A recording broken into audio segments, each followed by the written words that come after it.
감동적이고 은혜로운 찬양 감사합니다. 우리 인생에 주님밖에 없음을 고백할 수밖에 없습니다. 여러분, 한 주간 뒤돌아보았을 때 여러분의 진정한 도움이 되고 힘이 되어주신 분은 누구이십니까? 여러분이 간절한 기도에 응답하시고 역사해 주시는 분이 누구이셨습니까? 바로 우리 주님이시지요. 주님이 여러분의 인생에 진정한 동반자가 되어주시고 인도자가 되어주실 줄을 믿습니다. 또한 이 사실을 우리는 땅끝까지 전해야 됩니다. 사랑하는 성도 여러분, 이 진리를 전할 수 있는 곳은 한 곳밖에 없습니다. 바로 교회입니다. 그리고 한 사람밖에 없습니다. 바로 하나님을 믿는 사람입니다. 우리가 이 복음을 땅끝까지 전함으로 생명을 살리고 고난과 고통 가운데 있는 영혼을 살리는 그 사명을 감당해야 합니다.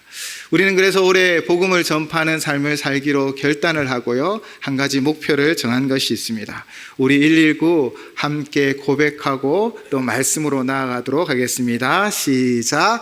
119 한 사람이 한 영혼을 구원하기. 아멘. 우리를 통하여 세상은 변화되어질 줄을 믿습니다. 오늘 말씀은 먼저 요한계시록 5장 1절로부터 시작하려고 합니다.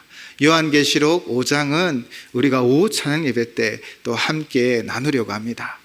요한계시록 5장 1절 말씀입니다. 내가 보매 보좌에 앉으신 이의 오른손에 두루마리가 있으니 안팎으로 썼고 7인으로 봉하였더라. 아멘. 이 자세한 내용은 오후에 나누겠지만 여기서 조금 유심히 보려 하는 것은요, 두루마리가 있는데 안팎으로 써였다라는 것입니다. 두루마리 책이 있습니다. 근데 안과 밖이 빼곡히 쓰여서 더 이상 쓸 곳이 없다라는 것입니다. 이것은 이미 완성되어졌다라는 말씀이지요. 이 두루마리 책은 앞으로 되어질 일과 하나님의 구원의 역사에 관한 기록입니다. 이 두루마리가 완성되었다라는 것은 하나님 구원의 계획이 완성되어졌고 또 우리를 향한 하나님의 계획이 준비되어졌다라는 것입니다. 바로 십자가의 그 사건은 온 인류를 구원하기에 부족함이 없고 누구든지 예수 그리스도의 이름을 부르면 구원을 얻는 그 은혜를 누리게 되었습니다. 또한 우리의 삶 가운데 매일매일 하나님은 하나님의 계획표대로 그 시간표대로 우리의 인생을 인도하며 나아가심을 믿습니다. 그것이 바로 보좌에 앉으신 오른손에 있는 두루마리의 의미인 것이지요. 그 의미대로 그 계획대로 우리의 인생이 하나님 손에 있음을 믿습니다. 하나님의 계획은 단순히 믿는 자에게만 펼쳐지는 것이 아닙니다. 하나님의 계획은요, 온 인류를 향한 계획입니다. 믿는 자든 믿지 않는 자든 그들을 향하는 하나님의 마지막 심판이 있고 우리를 향한 하나님의 마지막 일들이 있다는 것이지요. 오늘 그 마지막 일들이 어떻게 되어질지를, 또한 어렵고 힘든 순간을 살아가는 이 요한계시록을 읽게 될 독자를 향하여 요한 사도를 통하여 하나님은 말씀하고 있습니다. 오늘 본문은 매일 성경 본문에 따라서 5번째 나팔의 재앙의 내용입니다. 이 말씀을 처음 읽을 때 사실 상당히 두렵고 혼란스럽기도 하죠. 무저경에서 올라온 연기, 그리고 그 속에서 나오는 황충들, 5달 동안 사람들을 괴롭게 하지만 죽게 하지 않는 재앙, 그리고 황충들의 왕이 그 이름이 히브리어로는 아바돈이요 헬라어로는 아벌루온으로 그 이름의 뜻은 파괴자입니다. 이런 이미지들이 가득한 본문 속에서 우리는 과연 어떤 메시지를 찾을 수 있을까요? 오늘 본문을 자세히 묵상해 보면 어쩌면 무서운 하나님의 심판이 기록되어져 있습니다. 죽지 않는 고통 가운데 있다라고 말하고 있는 것입니다. 그러나 보다 깊이 우리가 이 말씀을 살펴보며 묵상해 보면 이 말씀 속에는 보다 깊고 깊은 하나님의 자비의 숨결이 숨겨져 있는 것입니다. 그래서 이 본문을 제목을 이렇게 달았습니다. 재앙 속에 주어진 기회. 재앙의 상황과 환경이 우리 가운데 닥쳤지만, 세상에 하나님의 심판이 있지만, 그러나 그것은 파괴의 목적이 아니라는 것입니다. 바로 하나님 자비의 섭리가 담겨 있습니다. 오늘 본문의 재앙은 무질서한 파괴가 아닙니다. 즉 만나는 재앙 속에는 의미가 있고 이를 통하여 목적을 가지시고 이루어 가시고자 하시는 것들이 있다는 것입니다.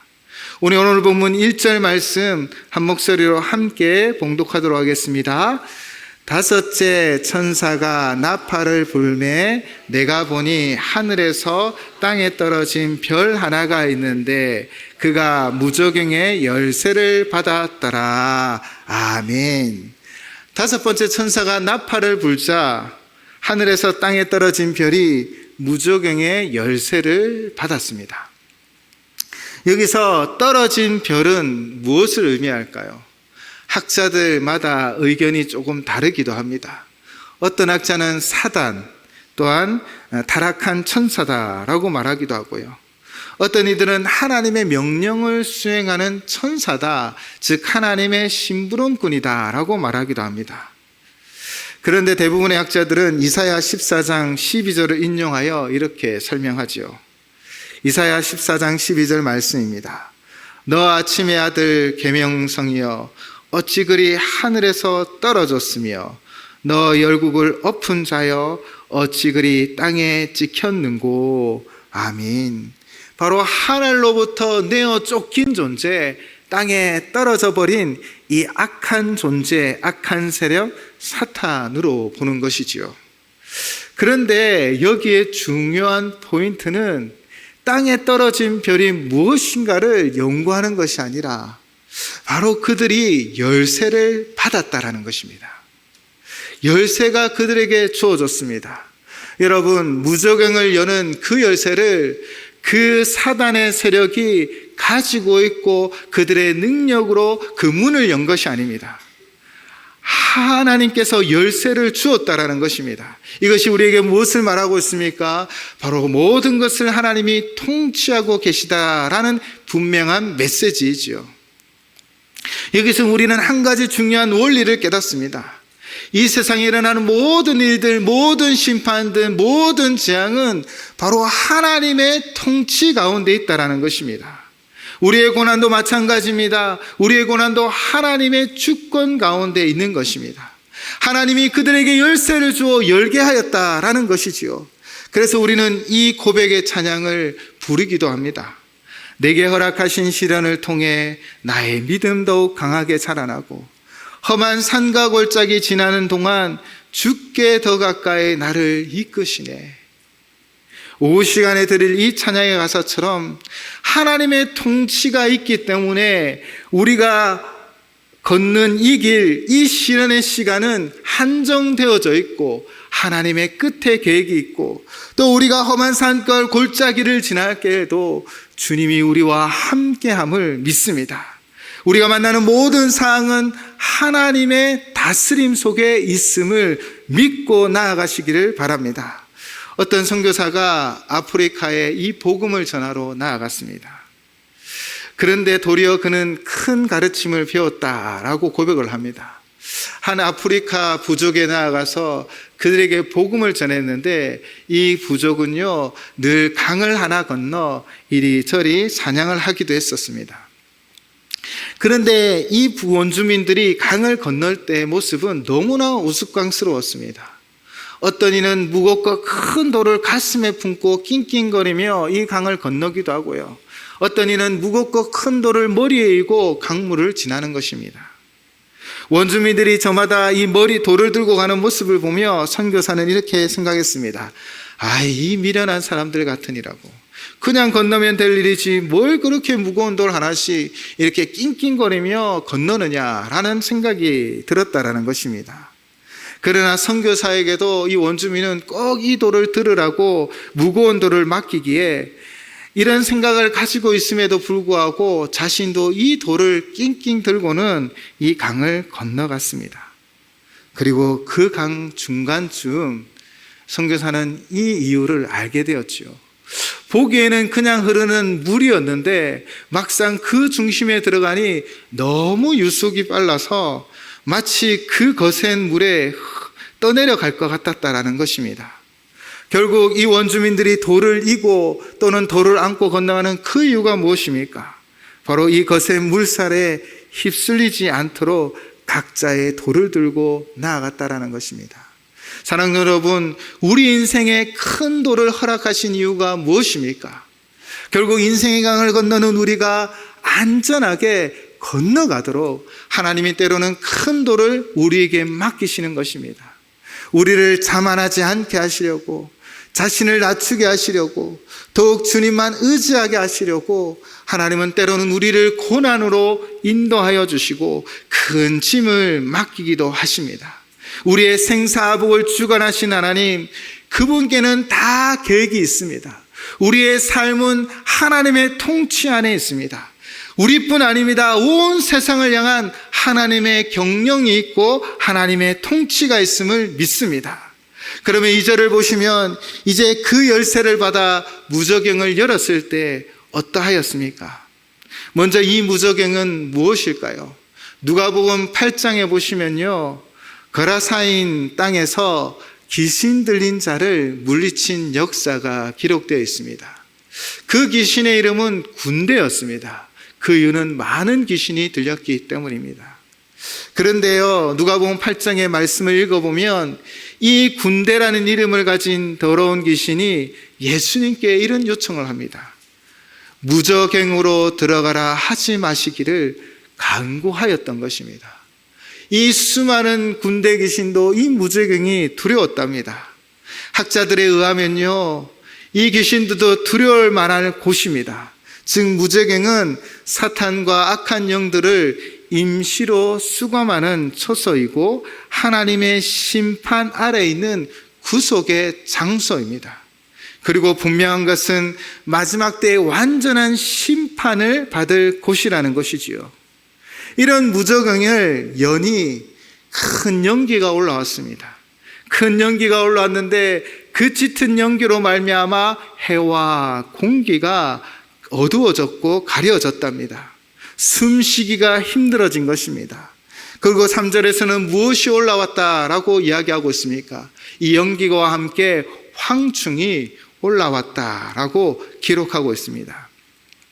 이 황충은요, 문자적 의미를 찾아보면 메뚜기와 같다라고 합니다. 그래서 새 번역본에는 메뚜기로 표현하고 있습니다. 그러나 그 모양은 일반 공충과 다르게 7절에서 10절의 내용을 보시면 그림을 그리듯 설명하고 있습니다.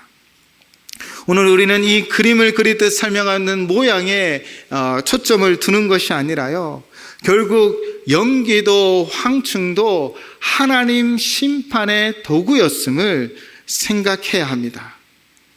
그런데 연기와 황충의 공동점이 무엇입니까? 연기는 너무 짙어 태양이 보이지 않고 숨쉬기가 힘든 고난의 순간이었습니다. 황충은 정갈의 도구로 사람들을 쏘며 고난의 그 짙은 어둠으로 그들을 짙은 어둠으로 이끌어 갔습니다. 여러분, 그럼에도 불구하고 이 연기와 황충에 공통점이 있습니다. 그 공통점은요, 바로 한시적이라는 것입니다. 연기가 짙어 하늘의 해와 공기를 가릴 뿐이지만 없앨 수 있는 것은 아닙니다. 강하게 보이는 황충도 10절을 보시면요, 5달 동안만 사람들을 해하는 권세가 있다라는 것입니다. 하나님의 섭리 안에 있는 것입니다. 하나님 다스림 속에 있다라는 것입니다. 재앙은 영원하지 않고 우리의 고난은 영원하지 않다라는 것을 여러분 기억하십시오. 하나님은 하나님의 때를 정하여 이 고난의 때가 있으나 허락한 시련의 기간을 만드시고 험한 산과 골짜기를 지나는 시간을 만드셔서 이를 통하여 우리를 회복시키시고 우리를 다시 일으켜 세워주시는 것입니다. 여러분, 고난과 재앙은 영원하지 않습니다. 하나님의 시간표대로 우리를 인도하여 주심을 믿습니다. 또한 하나님께서 황충들을 향하여 분명하게 말씀하십니다. 마음대로 사람을 해치지 못하게 하였다라는 것입니다. 즉 하나님의 인을 받지 못한 자들만 5달 동안 괴롭히게 하였다라고 분명하게 말씀하고 있습니다. 여기서 하나님의 인치심은 무엇입니까?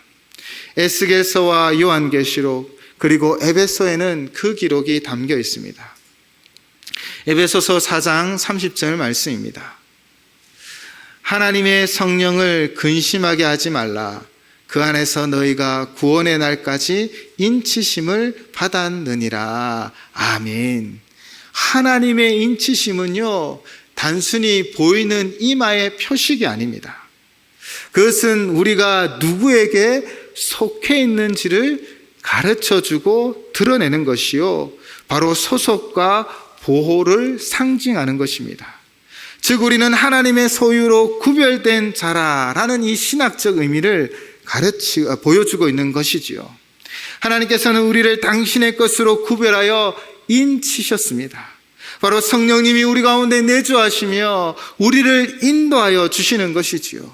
이것은 너는 내 것이라고 말씀하고 있는 하나님의 선포이며 어떠한 재앙도 우리를 하나님께서 끊을 수 없다라는 이 보호의 언약인 것입니다.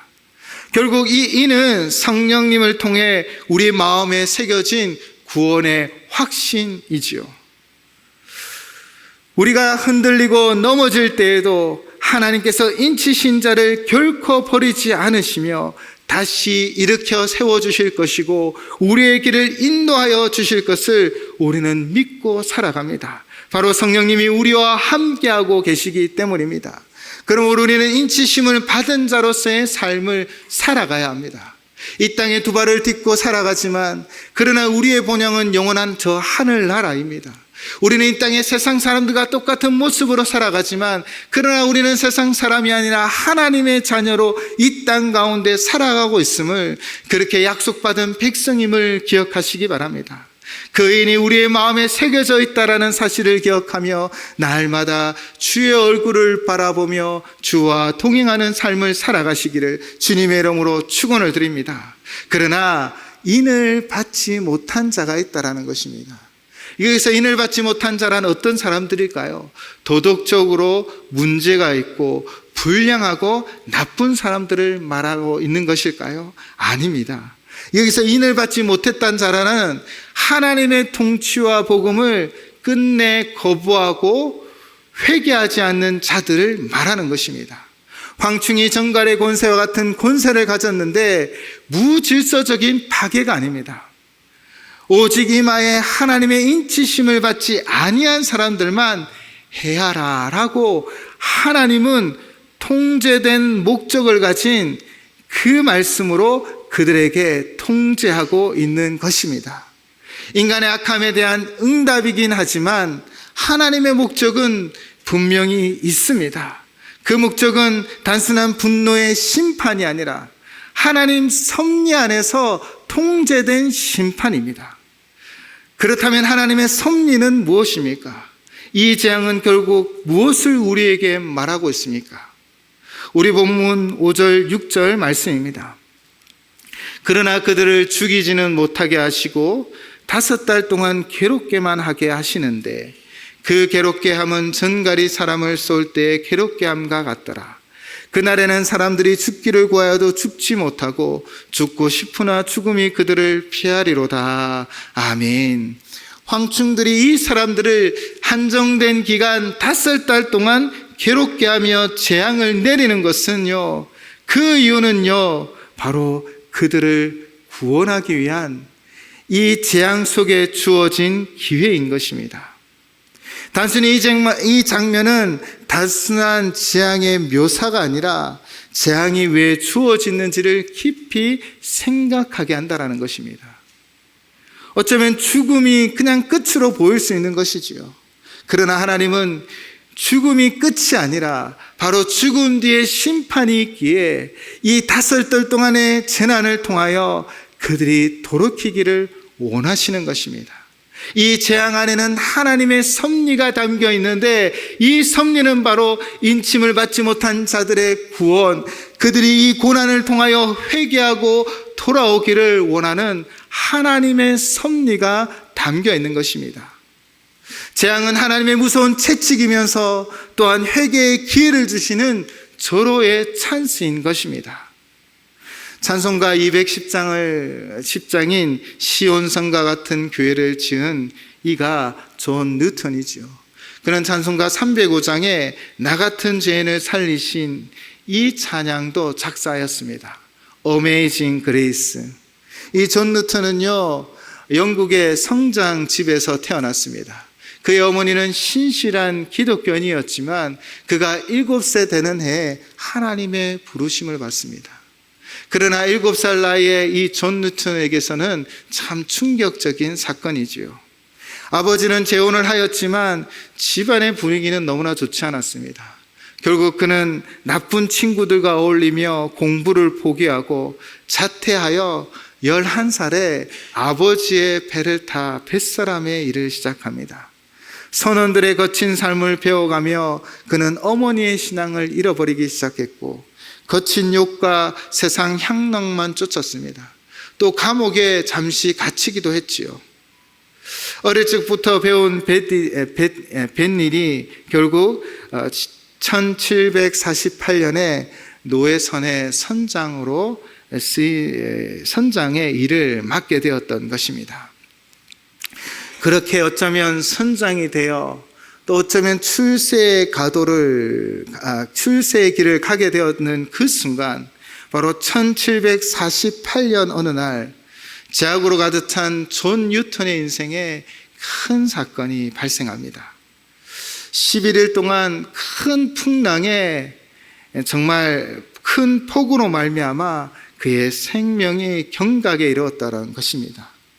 폭풍우 속에서 뉴턴은 그가 악하게 지내면서 예수 그리스도를 욕하고 비웃었던 지난 날들의 생각이 났습니다. 그러면서 그는요, 나 같은 죄인이 어떻게 구원을 받겠어라는 절망감에 휩싸이기 시작합니다.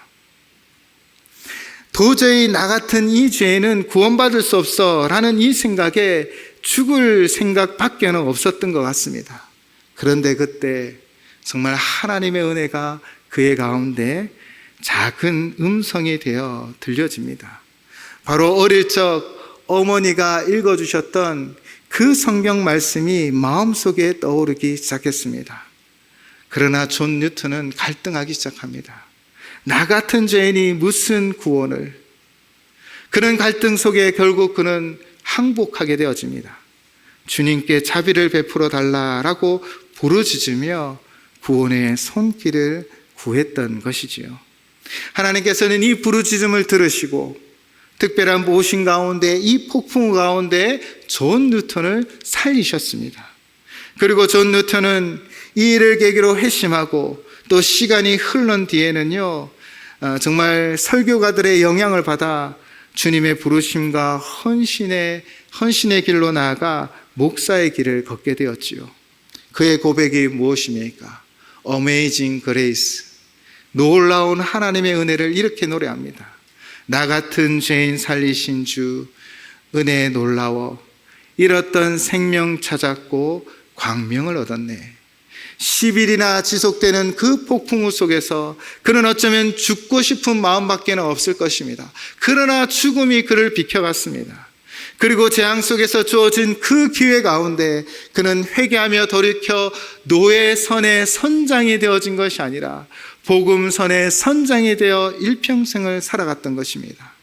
하나님께서는요, 우리 인생만을 계획하는 것이 아닙니다. 하나님은 온 인류를 향한 하나님의 계획 가운데 재앙 속에서 기회를 주시고 회개하며 돌아오도록 그들을 인도하고 계심을 믿습니다. 하나님께서는 인류를 향한 재앙 가운데 분명히 그분의 음성을 들을 수 있도록 말씀하여 주십니다. 죽지 않게 하시고 닷새 달이 나는 시간을 주어 그들에게 돌이킬 기회를 주시는 것이지요. 이 심판은 끝이 아니라 새로운 시작이 되어줄 수 있다라는 그 분명한 희망의 메시지를 그들에게 던지고 있는 것입니다. 사랑하는 성도 여러분, 재앙이 재앙으로 끝나는 것이 아니라 바로 회개의 기회가 되고 회복의 기회가 됨을 믿습니다. 이것은 인침을 받지 못한 사람들에게만 주어진 메시지가 아닙니다. 우리의 삶에도 때로는 정도를 걷지 못하고 곁길로 가게 되어지고 하나님 보여주신 표대를 바라보며 가는 것이 아니라 세상 만족을 향하여 걸어가다 당하는 어려움이 있고 힘듦이 있습니다. 그러나 이것 또한 하나님이 기회를 우리에게 주신 것입니다. 우리가 하나님께 돌아가기만 하면, 하나님 앞에 나아가기만 하면 하나님은 우리를 회복시켜 주실 줄을 믿습니다. 중요한 것은 인침을 받은 우리에게도 주신 분명한 메시지라는 것이지요.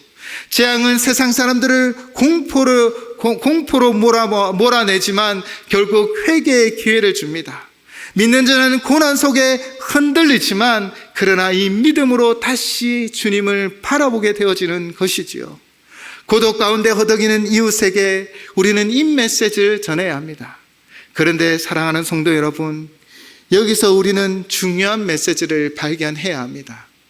이것은 바로 이 회복의 메시지를 던져줄 수 있는 존재는 누구입니까? 오직 우리밖에 없다라는 것입니다. 이 땅에 하나님의 회복의 메시지를 선포할 수 있는 곳은 교회밖에 없습니다. 왜 그렇습니까? 오늘도 하나님은 요한계시록을 통하여 우리에게 말씀하여 주십니다. 하나님의 이 구원의 계획이 무엇인지, 하나님이 우리 이 세상을 향한 하나님의 뜻이 무엇인지 우리는 그 메시지를 받은 존재입니다. 그래서 우리 밖에는 이 세상에 소망을 정할 자가 없고 우리 밖에는 이 세상에 희망을 나누어 줄 존재가 없습니다. 오늘 이 메시지는 교회를 향한 분명한 하나님의 선포인 것입니다. 고난 가운데, 환난 가운데 모든 것을 포기하고 넘어져 있는 자를 일으켜 세워줄 수 있는 존재, 바로 우리에게 주신 분명한 메시지인 것입니다. 우리가 이 메시지를 들고 나아가 주의 복음을 전할 때 죄악 가운데 있는 자들을 구원하게 되어질 것이고 고난과 환난 가운데 있는 자들을 일으켜 세워주시게 되어질 줄을 믿습니다. 사랑하는 성도 여러분, 우리에게 주신 이 분명한 메시지를 부여잡고 환난과 어려움 가운데 있는 이웃에게 주의 복음을 땅끝까지 증가하는 우리 모두가 되시기를 주님의 이름으로 축원을 드립니다. 11절에서 황충의 왕을 히브리어로 아바돈, 헬라어로 아볼론이라 말씀드렸습니다. 그 뜻은 파괴자입니다. 파괴의 능력으로 온 세상을 파괴할 것입니다. 그러나 여러분, 말씀이 무엇을 우리에게 얘기하고 있습니까? 그 모든 파괴도 하나님의 통치 아래에 있다는 것입니다. 어떠한 파괴 세력도, 어떠한 환난의 세력도, 어떠한 고난도, 어떠한 환난도 하나님의 통치 아래에 있음을 믿습니다. 그 통치 아래 하나님의 때가 있고 하나님의 회복의 역사가 있을 줄을 믿습니다. 그러므로 우리는 이렇게 고백할 수 있습니다. 우리 고린도전서 10장 13절 말씀 함께 봉독하도록 하겠습니다. 화면에 뜰 테인데요, 함께 봉독하도록 하겠습니다. 시작. 사람이 감당할 시험 밖에는 너희가 당한 것이 없나니 오직 하나님은 미쁘사 너희가 감당하지 못할 시험 당함을 허락하지 아니하시고 시험 당할 쯤에 또한 피할 길을 내사 너희로 능히 감당하게 하시느니라. 아멘. 온 인류를 향한 하나님의 통치, 하나님의 다스림은 인침받은 우리의 삶에도 동일합니다. 하나님은 우리가 감당할 시험밖에는 허락하지 아니하십니다. 그리고 그 시험을 통하여 우리를 단단하게 연단하시며 순금처럼 나가게 하여 주실 줄을 믿습니다. 이것이 우리에게 주신 분명한 약속의 말씀이요, 또 이것을 우리가 이 땅 가운데 선포해야 할 분명한 메시지입니다. 여러분, 12절은 우리에게 이렇게 말하고 있습니다. 첫째 화는 지나갔으나 보라, 아직도 이후에 화 둘이 이르리로다. 이 말씀은 단순한 경고의 말씀이 아니라 어쩌면 하나님이 아직도 우리를 기다리시는 그 기다림의 시간이 있다, 기회가 있다라고 말하고 있는 것 같습니다. 하나님은 경고하시고 시간을 주십니다. 때로는 지금 환난이 너무나 힘들고 어려울지라도 감당할 만한 시험을 분명히 우리에게 주셨고 이 고난의 시간의 터널을 지나면 우리를 순금과 같이 만들어 주실 줄을 믿습니다. 또한 우리 주변에 그리스도를 믿지 않는 수많은 사람들이 여러 가지 질병과 사고와 전쟁과 기후위기와 사회적 갈등 속에 수많은 고통이 있습니다. 그들은 어쩌면 왜 이런 고통이 나에게, 하나님, 아니 왜 이런 고통이 나에게만 있느냐라고 말할지도 모르겠습니다. 우리가 그러한 모든 자들에게 하나님의 통치를 선포해 주시기 바랍니다. 이 고통 너머에 하나님의 계획이 있고 오직 하나님만이 우리를 다스리심을 선포해 주시기를 주님의 이름으로 축원을 드립니다. 사랑하는 성도 여러분, 요한계시록의 말씀은 단순히 신비한 그런 이야기, 미래의 예언, SF적인 환상이 아닙니다. 요한계시록의 말씀은 오늘을 살아가는 우리를 향한 분명한 약속의 말씀입니다. 특별히 그 약속의 말씀이 누구를 통하여 견디고 인내하며 승리케 되어질까요? 오늘 오후 말씀은 요한계시록 5장을 통하여 우리는 어린 양 예수 그리스도를 만나게 되어질 것입니다. 우리의 삶은요, 우리의 힘과 능력으로 회복을 입고 일어서는 것이 아닙니다. 바로 예수 그리스도, 그분을 믿는 그 믿음이 우리를 회복시켜 주실 것이고 그 믿음이 우리의 가는 길을 걸어가게 하여 주실 것입니다. 그러므로 우리는 이 믿음을 땅끝까지 증거하여 복음을 알지 못하며 주 예수 그리스도를 알지 못하여 고난의 길만을 걸어가는 그들을 회복시키는 이 사명을 감당하는 저와 우리 모두가 되시기를 주님의 이름으로 축원을 드립니다. 기도하시겠습니다.